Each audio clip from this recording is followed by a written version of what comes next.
안녕하세요. 이번 시간에는 쏠쏠한 ETF 시간입니다. 여러분들에게 좋은 ETF를 소개해 주려고 박수민 팀장님이 나오셨습니다. 반갑습니다. 네, 반갑습니다. 네.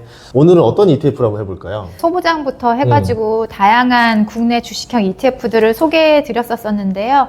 오늘은 K방산, 방위산업 관련된 기업들의 집중 투자하는 ETF 말씀드리려고 나왔습니다. 요새 방산 소식이 네. 나날이 많아지고 있어요. 네. 최근에는 어떤 얘기까지 나왔냐면요. 네. 미국 함정 정비 사업자로 이제 우리나라가 선정되었다. 네. 이제 그래가지고 배가 들어오는 장면이 뉴스에 한번 나왔었거든요. 네. 아무래도 한국 방위산업의 경쟁력이 그만큼 글로벌 전 세계적으로 올라가고 있기 때문이라고 생각이 드는데요. 사실 이렇게 한국 방산이 경쟁력을 갖출 수 있었던 데에는 한 3가지 정도가 좀 주요하게 작용했었던 것 같아요. 첫 번째로는 이제 가격 대비 높은 무기 성능, 효율성이 높다라는 부분이 각광을 받으면서 좀 많은 경쟁력이 올라갔다고 볼 수 있을 것 같은데, 우리나라는 이제 남북 간의 어떤 군사적인 긴장 관계 속에서 아무래도 그 한국 무기의 실전 능력이 검증되는 그런 기회들이 많이 있었던 것 같아요. 특히나 오랫동안 진행되어 왔었던 한미 연합 훈련 같은 경우를 통해서 한국의 무기 체계가 이제 서방의 무기 체계와 호환이 가능함을 입증을 했고, 여기 안에서 이제 남북의 대치 하에서 유사시의 생산량 확보를 위해서 우리가 대규모 설비 투자를 해 놓았다라는 그런 부분에서 가동화를 통한 생산 비용 절감이 가능합니다.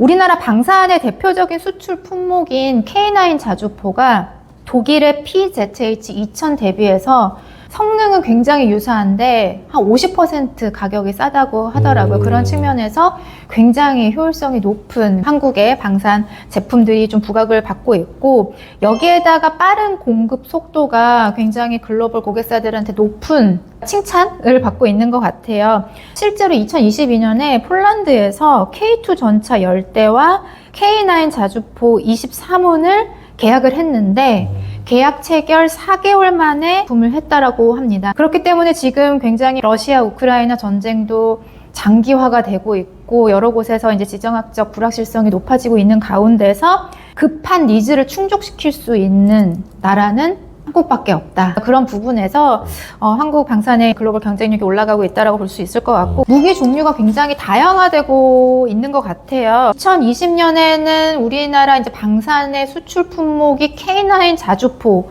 정도 있었는데, 2021년에는 이제 뭐 T50 항공기라든지 2022년에는 K2 전차라든지 천무라든지 레드백 장갑차 등 굉장히 많이 그 무기의 종류가 다양화됐고, 여기에다가 올해 들어서는 이제 함정의 유지 보수를 담당을 하는 MRO 시장이 우리나라 이제 조선사들이 좀 적극적으로 참여를 하면서 굉장히 좀 부각을 받고 있는 상황입니다.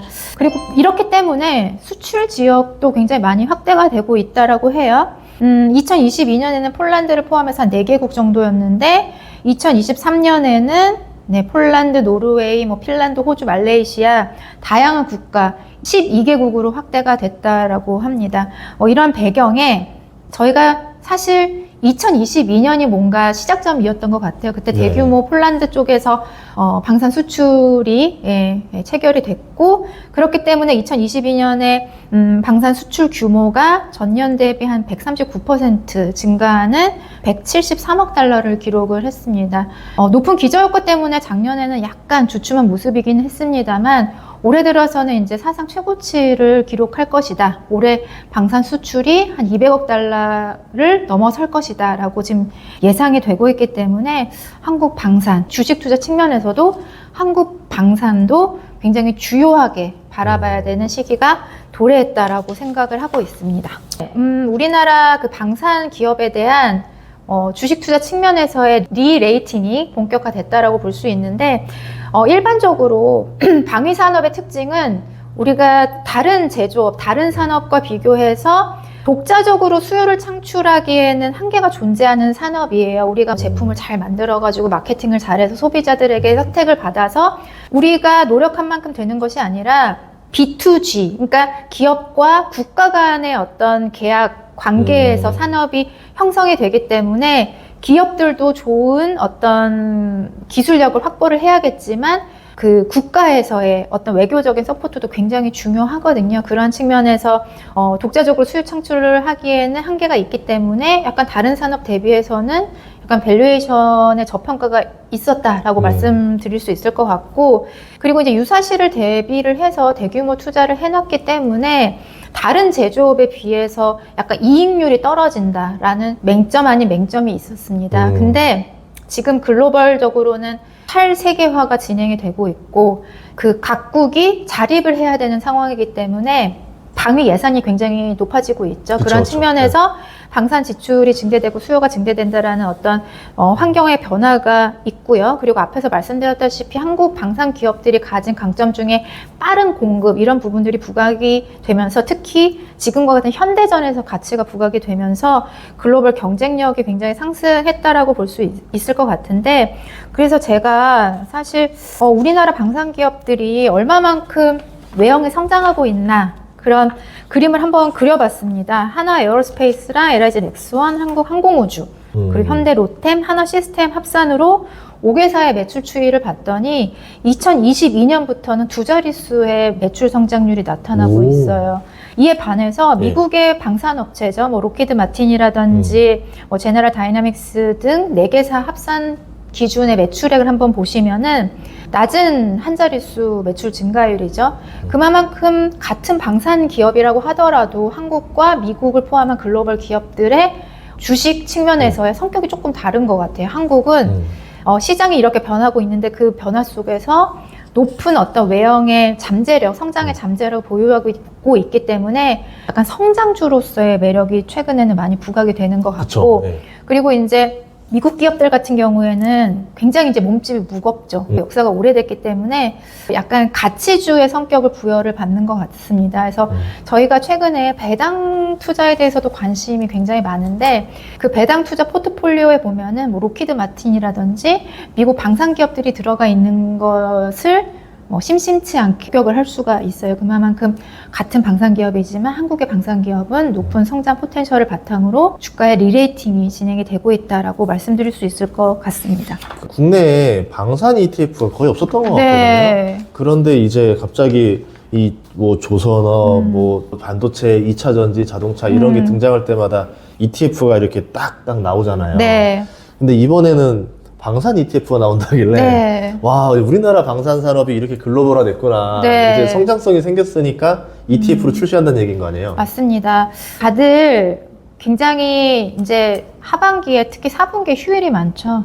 10월 1일이 그 국군의 날이 임시 공휴일로 지정이 됐어요. 그만큼 이런 부분이 좀 강화가 되고 있는 것 같은데, 저희 솔 ETF가 그 솔 K방산 ETF를 사실 10월 1일 국군의 날에 상장을 하려고 했는데 그날이 휴일이어가지고 10월 2일에 상장을 하게 됐습니다.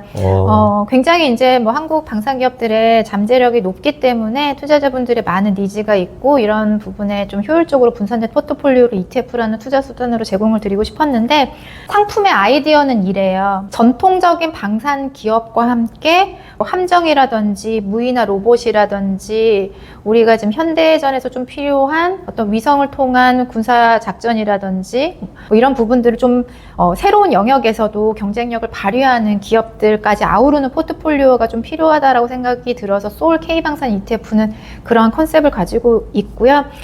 K방산의 현재와 미래를 모두 좀 담기 위해서 기초지수의 방법론에도 이런 부분을 좀 녹여냈습니다. 그래서 간단히 이제 방법론에 대해서 설명을 드리면은요, 저희가 이제 방위 산업과 관련된 기업들을 1차적으로 선별하기 위해서 방위 산업과 관련된 키워드를 선정을 해서 1차적으로 정말 방위 산업을 영위하고 있는 그런 기업들을 최대 15종목을 1차적으로 선별을 합니다. 근데 그 종목 중에서도 상대적인 우위가 있어야 되잖아요. 상대적인 우위라 함은 실제로 방위 산업을 잘 영위를 하고 있는지, 그리고 우리가 미래의 어떤 방산 기술이라고 볼 수 있는 무인화라든지 우주 항공이라든지 이런 부분에도 어느 정도 사업의 영역을 넓히고 있는지 그런 부분을 봐야 되기 때문에 1차적으로 선정된 기업들 중에서 방위 산업과 우주 항공과 그리고 로봇, 이 애들의 키워드들이 상대적으로 어떠한 기업들이 점수가 높은가 이렇게 비교를 해서 그런 부분에 있어서 조금 더 종목을 선정을 하고 비중에 조금 더 무게를 실어주는 그런 방법론이라고 보실 수 있으실 것 같고요. 그렇다면은 방위산업이면 방위산업이지 왜 우주항공이랑 로봇은 뜬금없이 왜야? 라고 말씀하실 수도 있을 것 같아요. 저는 우주까지는 이해했어요. 그러세요? 로봇 이러면서 근데 또 요새 전쟁 보면은 네. 드론 전쟁 뭐 얘기 나오고 난리 맞아요. 났잖아요. 로봇이 맞는 것 같기도 하고 그렇거든요. 맞습니다. 로봇은 사실 군사작전의 패러다임을 바꾸고 있다라고 평가를 받고 있습니다. 특히 뭐 무인 전투 시스템이라든지 정찰 로봇이라든지 뭐 폭발물을 처리하는 로봇이라든지 이런 어떤 기술력을 통해서 병력의 안전을 확보하는 거죠. 안전을 확보를 하고 위험한 임무를 대신 수행하는 그런 역할을 함으로 해서 병력을 확보를 하는 건데 먼 미래에는 병력 확보에 많은 어려움을 겪을 수도 있는데 이렇게 무인화 로봇 통해서 그런 부족한 어떤 병력 부분을 좀 채울 수도 있지 않을까라는 생각이 들고 정부도 이런 부분에 좀 힘을 실어주고 있는 것으로 보이고요. 그리고 우주항공은 사실 지금 현재 군사작전에서 인공위성을 통한 뭐 정찰이라든지 통신이라든지 GPS 네트워크라든지 어떤 군사작전의 성공을 좌우하는 중요한 역할을 하고 있다라고 평가를 받고 있기 때문에 이런 부분들도 저희가 중요하게 방위산업을 볼 때 좀 잘 참고해야 되지 않나 그런 생각을 하고 있습니다. 물론 러시아 우크라이나 전쟁을 통해서 우리가 기존의 방위산업 하면은 막 첨단 기술 막 이런 거에 엄청 중요성을 부과를 했다라면은 지금 러시아 우크라이나 전쟁을 통해서 재래식 무기에 대한 사실 가치가 재조명받고 있는 건 사실이거든요. 여전히 전쟁에서 중요한 것은 지상 무기더라라는 얘기가 있기 때문에 그런 측면에서 사실 한국의 기업들이 또 각광을 받았던 점이 없지 않아 있는 것 같고요. 어느 하나 중요하지 않은 게 없는 것 같습니다. 사실 이런 부분들을 ETF에 힘껏 담고 싶었습니다. 좀 포트폴리오 구성을 좀 볼 수 있을까요? 네, 그래서 뭐 항상 우리가 ETF를 소개할 때 중요하게 보는 것이 그래서 뭐 그게 제일 어떤 중요하죠. 종목을 담을 건데 뭐가 제일 많은데 네, 이러면서. 그런 게 항상 궁금하실 텐데 네. 저희가 이제 총 13종목을 소울 K방산 ETF에 포함을 하고 있습니다. 지금 이제 화면에 띄워드린 것처럼 하나 에어로스페이스, 한국 항공우주, 현대 로템, LIG 넥스원과 같은 무기체계 기업들이 포함이 되어 있고요. 그리고 레이더 관련해서 통신전자 관련된 한화 시스템도 포함을 하고 있고 앞에서도 함정 MRO 지속적으로 말씀을 드렸는데요. 이런 부분에서 조선주긴 조선주지만 그 기업들이 주식시장에서 평가받는 시각이 조금 더 이제 방산이라는 모멘텀을 달기 시작을 했어요. 그런 측면에서 이제 HD 현대중공업과 하나오션이 포함이 되어 있다라고 말씀드릴 수 있을 것 같고요. 그리고 이제 러시아 우크라이나 전쟁 등을 통해서 굉장히 지상전이 부각이 되고 있고 그런 측면에서 다량의 탄약이 소비가 됐죠. 네, 맞아요. 그런 측면에서 이제 풍산이 한 6% 이상의 비중으로 포함이 되어 있습니다. 그리고 이제 무인화 측면에서는 이제 레인보우 로보틱스, 사족보행 로봇 등 군용 로봇을 생산하는 기업이고요. 사실 이제 그 군사용 로봇 같은 경우에는 LIG 넥스원, 그러니까 우리가 천공이라든지 비공도 유도무기 체계로 인식하고 있는 LIG 넥스원도 최근에 이제 고스트 로보틱스라는 로봇체를 인수를 하면서 이 군사용 로봇 영역까지 진출을 한 상황입니다. 그 이외에 이제 항공위성과 관련돼서 세트랙 아이라든지 그리고 컨택과 같은 기업들을 포함을 하면서 K방산의 이제 현재와 미래에서의 이제 창출될 가치를 잠재력을 가지고 있는 그런 기업들을 좀 골고루 투자하고 있다라고 말씀드릴 수 있겠습니다. 아 진짜 골고루 다 담았네요. 네. 보면서 야무지게 넣었다 네, 싶었는데. 야무지게. 이제 또 이제 함정 MRO 네. 이야기를 안 할 수가 없는데 맞습니다. 이게 상선이랑 해양 위주로 이제 기존 매출을 이제 냈었다가 이 조선사들 구축함도 하고 잠수함도 하고 했었잖아요. 네. 그런데 이 MRO 사업이 되게 매출이 되게 크게 날 수도 있다. 네. 이제 기대감이 좀 있더라고요. 네, 맞습니다. 근데 이제 함정 MRO가 뭐야라고 또 이 개념에 대해서 잘 모르시고 있는 분도 있을 것 같아서 간략하게 말씀을 드리면은 이제 배가 만들어지고 실전 배치된 함정들을 유지 보수하고 성능을 개량을 해서 상시 전력화하는 작업이라고 보시면 좋을 것 같아요. 그래서 이 함정 MRO를 크게 세 단계로 나눠볼 수가 있습니다. 그러니까 첫 번째로는 VER 항해술이라고, 이거는 굉장히 잦은 1년 주기로 하는 뭐 일상적인 유지보수라고 보시면 될 것 같고요. 그쵸. 네, 그래서 이거는 굉장히 횟수가 낮은 그런 정비라고 하더라고요. 그리고 두 번째로는 이제 중기점검 MTA라고 하는데, 이거는 한 18개월 주기로 하고 한 번 뭐 유지보수 하는데 한 2개월 정도 소요된다라고 하더라고요. 그리고 마지막으로는 창정비라고 하죠. ROH라고 하는데, 이거는 5년에서 7년 주기로 하는 그 유지보수 수리 단계이고, 맥시멈 최대 한 6개월 정도 소요가 된다고 하더라고요. 한 30년 정도의 생애주기 안에서 한 4-5번 정도 이 창정비 단계를 거친다고 합니다. 최근에 이제 8월 말이었죠. 하나오션이 이제 미국 해군 7함대 소속의 4만 톤 보급선에 대해서 MRO 계약을 수주를 땄는데, 이게 이제 창정비 단계의 MRO입니다. 그만큼 굉장히 좀 무게감이 있는 그런 단계인데요. 제가 한번 그림을 어디서 가지고 와봤어요. 군함 한 척당 생애주기 MRO 비용이 한 3.6조 원이라고 합니다. 근데 이 창정비 ROH가 한 2조 원 정도 달해요. 그래서 한 50% 이상 비용이 이 창정비 쪽에 투자가 되기 때문에, 소요가 되기 때문에 비용이, 이 부분에 있어서 이제 MRO 수주를 따는 거가 사실 좀 의미가 있지 않나. 횟수로는 이 VR이라고 하는 항해수리, 굉장히 일반적인 수리가 횟수는 많지만 그건 뭐 일상적인 수리이기 때문에 그렇게 뭐 부가가치가 창출되는 수주건은 아닌 것 같고, 우리나라 기업들이 이런 창정비 단계에서 계약을 수주했다라는 것은 굉장히 의미가 있다라고 보이는데요. 왜 지금 MRO가 한국의 이제 조선 산업과 방위 산업에 중요하게 작용하는지를 한번 또 생각을 해봐야 될 것 같아요. 하반기 들어서 이제 이 조선주 중에서 상대적인 어떤 매력도를 높이는 이벤트가 바로 이 MRO였거든요. 미국은 그 존스법에 따라서 자국 조선소에만 배를 건조해야 됩니다. 그쵸. 예. 근데 MRO 같은 경우에는 전진 배치된 함정의 경우에는 뭐 모항이라든지 작전 지역 인근 조선소에서 정비가 가능하기 때문에 우리나라 조선사들의 기회가 있는 거고요. 사실 이런 좋은 레퍼런스를 가지고 있으면은 신조, 그러니까 배를 새롭게 만드는 데 있어서도 나중에 분명히 기회가 있을 거니까요.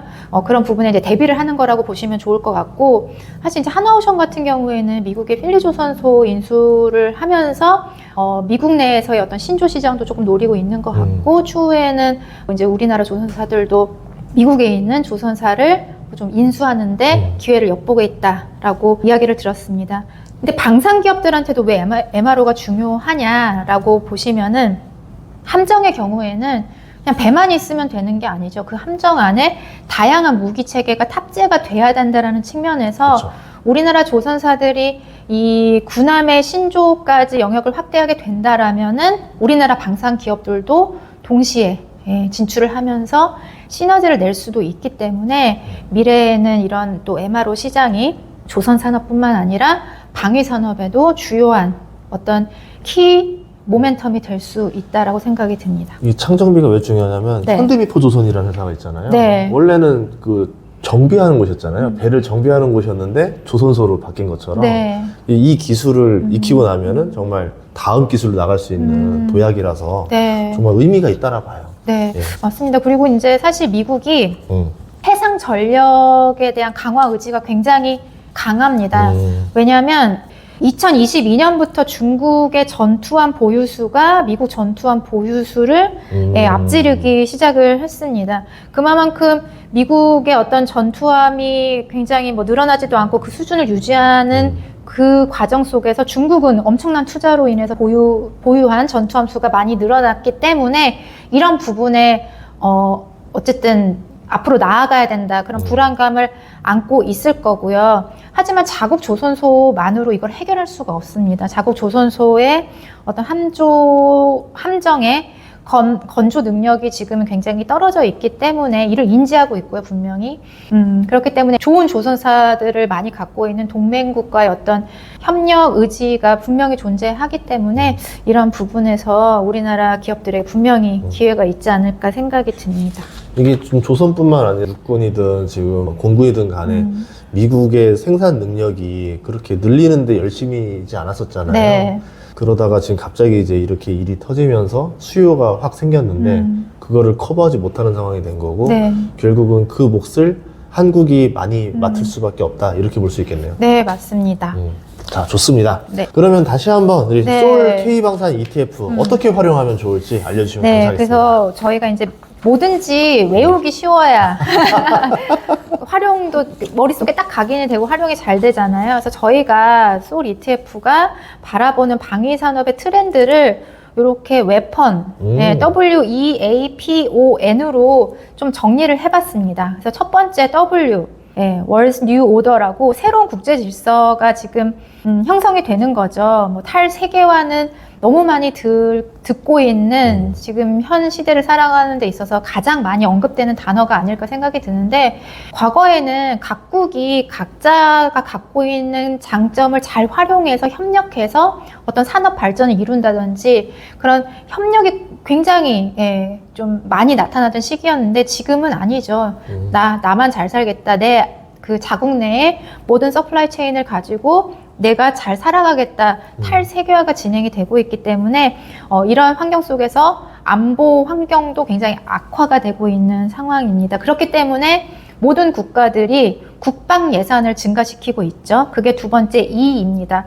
Expenditure Growth라고 국방 예산의 증가가 진행이 되고 있고, 이러한 배경들이 방위 산업을 성장시킬 수밖에 없는 배경이다라고 말씀드릴 수 있을 것 같고, 그렇다면 A는 에어로스페이스 마켓입니다. 네, 방위 산업의 블루오션 개척의 기회가 우주 개발 쪽에서 있을 수 있다라는 부분이고요.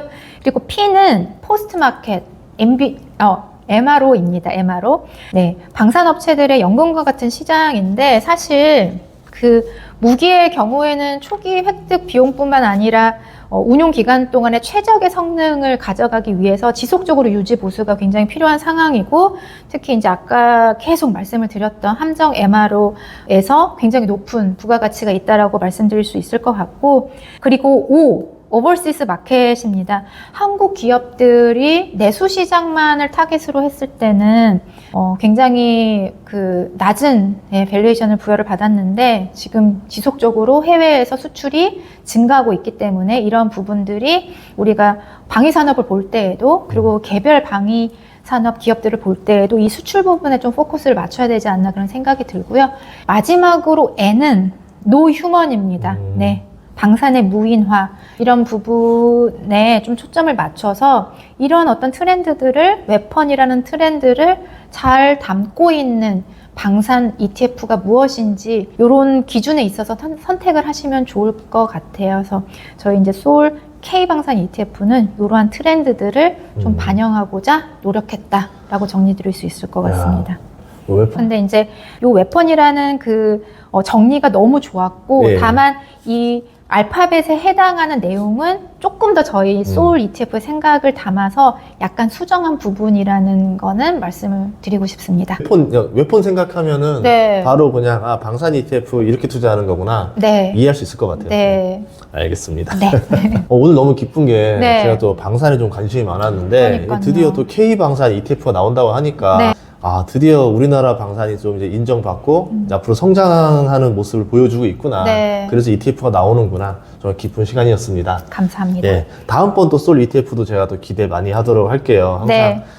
제가 상상 못하는 것들이 하나씩 나와가지고 네. 제가 따라잡지 못하고 있어요. 열심히 예. 또 고민해서 깜짝 놀래켜 드릴 만한 ETF 들고 또 찾아뵙겠습니다. 알겠습니다. 네. 여러분, 솔 ETF, 좋은 ETF 많으니까 여러분들 많이 사랑해 주시고요. 다음 시간에 뵙도록 하겠습니다. 고맙습니다. 감사합니다.